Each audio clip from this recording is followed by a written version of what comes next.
5 starts with a news alert. The mother of Alicia Martinez declaring, "My daughter got her justice," after a Denver jury finds the man accused of killing her, Edward Romero, guilty of first-degree murder, abuse of a corpse, and tampering with evidence. 7 News reporter Lance Hernandez talked to the family of Alicia Martinez afterwards. Lance, your family hugged the jurors after that trial.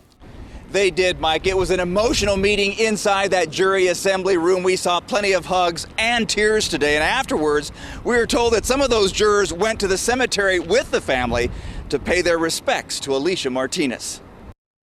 They told us how difficult it was to hear the case, and they couldn't imagine how we all lived the last 2+ years. After thanking jurors, family members talked about the trial and the difficulty of listening to gruesome details of the killing, which took place in this house. My daughter was killed. It was so hard. Alicia Martinez had gone to the house with a friend who left shortly afterward. Prosecutors say Edward Romero groped her, she panicked, he shot, killed, and dismembered her.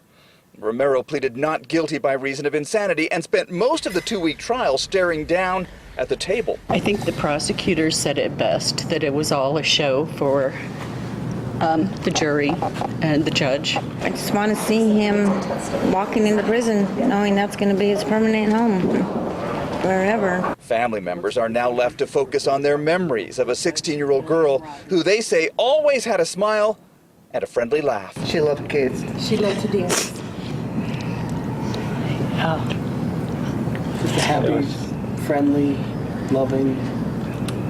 Yeah, and she wanted to be a doctor. Brother Victor says he cherishes memories of Alicia's sense of humor. She gave me a dog treat and she told me it was something else. And I took a bite. I was like, what is this? And she told me. Now, I spoke with one juror who didn't want to go on camera. He said he was shocked, serving as a juror, that a 16-year-old died and that a number of other lives were destroyed because of that act. He didn't want to talk about the insanity plea, but he did say he thought that the verdicts were fair. Now, Romero will be sentenced on March 4th. He faces life in prison without parole. Live in downtown Denver, Lance Hernandez, 7 News.